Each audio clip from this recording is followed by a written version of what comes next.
నమస్తే, మీ senior journalist దేరంగల Krishnaiah. ఈరోజు ప్రధాన అంశం ఎరుగురి సంధింటి, అదే వైఎస్ కుటుంబీకులపై ఈడీ సోదాలు అనే అంశంపై విశ్లేషణ.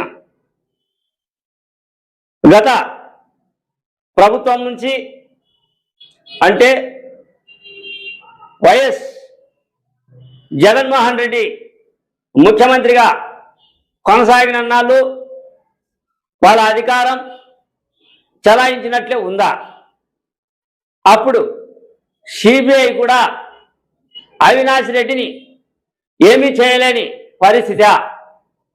చేతులు ముడుచుకొని కర్నూలుకు వెళ్ళి వెనక్కి తిరిగి వచ్చిందా? అసలు అధికారం ఉంటే ఒక విధమైన, అధికారం లేకుంటే ఇంకో విధమైన తీరు మారుతుందా అనే సందేహం రాకమానదు. ప్రస్తుతం ఈరోజు హాట్ టాపిక్ యావత్ ఆంధ్రప్రదేశ్ అంతా కూడా ఏంటి అంటే ఈడీ సోదాలు. ఈ ఈడీ సోదాల అంశంగా ముఖ్యంగా ఎంపీ అవినాష్ రెడ్డి ఇంటిలో హైదరాబాద్లో అయితేనేమి, పులివెందుల్లో అయితేనేమి, ఆడి తర్వాత ముఖ్యంగా జగన్మోహన్ రెడ్డి సన్నిహితుడు అయినటువంటి సునీల్ రెడ్డి పులివెందుల్లో కూడా ఈడీ సోదాలు చేసినట్లు సమాచారం. అయితే ముఖ్యంగా వివేకానంద రెడ్డి అంచర వర్గం హత్యకు సంబంధించిన ఆరోపణలు ఎదుర్కొంటున్న అంచర వర్గం దస్తగిరి అయితేనేమి, తుమ్మలపల్లి ఎర్ర గంగిరెడ్డి అయితేనేమి, మిగతా వాళ్ళు అయితేనేమి, అందరి ఇళ్లలో దాదాపు 6 దాడులు, ఈడీ దాడులు చేసినట్లు దినపత్రికల్లో, సోషల్ మీడియాలో పుంకాలుగా కథనాలు వస్తూ ఉన్నాయి. అసలు ఎడుగురి సంధింటి వైఎస్ కుటుంబీకులపై ఈ దాడులు ఏమిటి? అందులో ఈడీ 7 ఏళ్ల తర్వాత, వివేకానంద రెడ్డి హత్య గావింపబడిన 7 ఏళ్ల తర్వాత ఈడీ దూకుడు ఏమిటి? ఈ ఈడీ పిడిగుద్దులు ఎవరి మీదికి వెళ్తాయి అనే సందేహం రాకమానదు. ఇకపోతే ఈ ఈడీ దాడుల మీద మేధావుల సైతం, అటు తర్వాత సీనియర్ జర్నలిస్టులు సైతం రకరకాలుగా డిబేట్ల మీద డిబేట్లు పెడుతూ ఉన్నారు. ఇంటర్వ్యూలు కూడా ఇస్తూ ఉన్నారు ఛానల్స్కు, ఆ తర్వాత యూట్యూబ్ ఛానల్స్ కూడా. ముఖ్యంగా వాళ్ళు చెప్పే వాదన ఏమిటి అంటే ఈడీ అంత సులభంగా పులివెందుల నుంచి హైదరాబాద్ తదితర దాడులు ఎందుకు చేస్తూ ఉన్నట్లు అంటే వాళ్ళకు సుస్పష్టమైన ఆధారాలు లభించినట్లు ఉన్నాయి. ఆధారాలు లేనిది ఈడీ దాడి చేయదు. ఆధారాలు కోసమే, ఆధారాలు పసిగట్టే దానికోసమే ఈడీ సోదాలు చేస్తుంది. అందులో భాగంగా లిక్కర్ విషయంలో చూడండి, ఆ లిక్కర్ విషయంలో ఈడీ ఎంటర్ అయ్యింది. ఈడీ ఎంటర్ అయి వైసీపీ నాయకుల అంచెల వర్గాన్ని అంతా కూడా దాడులు చేసి ఈడీ నిరూపించేందుకు ప్రయత్నాలు కొనసాగింది. ఇన్ని కోట్లు లావాదేవీలు జరిగాయని ఈడీ స్పష్టం చేసే ప్రయత్నం కూడా లిక్కర్ కేసు అంశంగా ఉంది. అరెస్టులు జరిగాయి.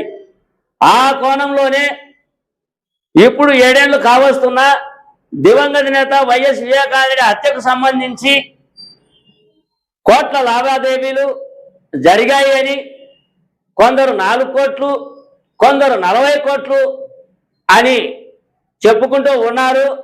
ఆ 4 కోట్లు 40 కోట్లు పక్కన పెడితే ఆ డబ్బుల అంశంగా దస్తగిరి ఇంటి నుంచి, అటు తర్వాత తుమ్మలపల్లె సంబంధించిన ఎర్రగంగిరెడ్డి నుంచి, అటు తర్వాత వైఎస్ జగన్మోహన్ రెడ్డి సన్నిహితుడు అయినటువంటి నర్రెడ్డి సునీల్ రెడ్డి వరకు వెళ్ళింది అంటే అంతో ఇంతో కొంత ఆధారాలు దొరికినట్లే అని, ఈ ఆధారాలు ఉంటే భవిష్యత్తులో ఇక ఏడుగురి సంధింటి అదే వైఎస్ ఎంపీ అవినాష్ రెడ్డి పరిస్థితి ఏ విధంగా ఉంటుందో ఆలోచన చేసుకోవాల్సిన అంశం ఉంది అని సీనియర్ జర్నలిస్టులు, మేధావులు డిబేట్లలో చెప్పుకుంటూ వస్తూ ఉన్నారు. అయితే ఇక్కడ మనం గమనించాల్సిన అంశం ఏమిటి అంటే, వివేకానంద హత్య సంబంధించి ఒకవైపు సునీత తనదైన శైలిలో పోరాడుతూ ఉన్నప్పటికీ అది చాప కింద నీరులా సిబిఐ కావచ్చు, ప్రస్తుతం ఈడీ దూకుడు చూస్తుంటే ఈడీ దూకుడు కావచ్చు, చాప కింద నీరులా కొనసాగుతూ ఉన్నట్లే.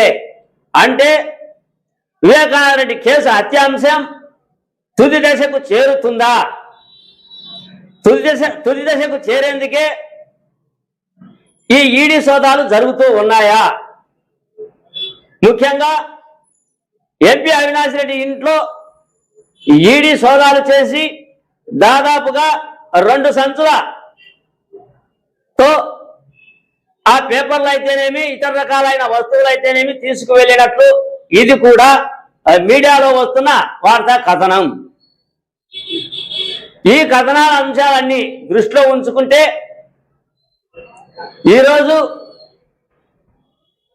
ఎంపీ అవినాష్ రెడ్డి చిన్నాన్న అయినటువంటి వైఎస్ మనోహర్ రెడ్డి మీడియాకు వివరించాడు.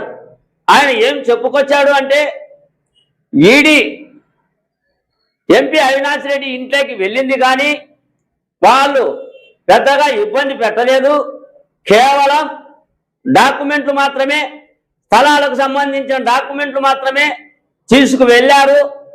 ఆ డాక్యుమెంట్లు మాత్రమే వాళ్ళ వద్దకు వెళ్ళి చూపించినట్లు, ఆ డాక్యుమెంటే తీసుకున్నారు. ఇతర రకాలైన పరిస్థితులు ఏమీ లేవు. బయట ఏదో 40 కోట్లు అది ఇది అని ఆరోపణలు చేస్తున్నారు. ఈడీ వచ్చింది, ఆ భూములకు సంబంధించిన డాక్యుమెంట్లను వాటిని మాత్రమే పరిశీలించి వెళ్ళింది అని వైఎస్ మనోహర్ రెడ్డి మీడియా ఎదుట చెప్పుకుంటూ వచ్చారు. ఒకవైపు వివేకానంద హత్య అంశంలో భాగంగా ఈడీకి ఆధారాలు దొరికాయా? ఈ దాడులు చేస్తుందా? ఈ దాడుల వల్ల ఏం జరుగుతుంది? అటు తర్వాత వైఎస్ మనోహర్ రెడ్డి చెప్పినట్లు ఏమీ లభించలేదా? అటు తర్వాత మేధావులు చెబుతూ ఉన్నట్లు పూర్తి సాక్ష్యాధారాలు దొరికిన వెంటనే ఈడీ ఎంటర్ అవుతుంది.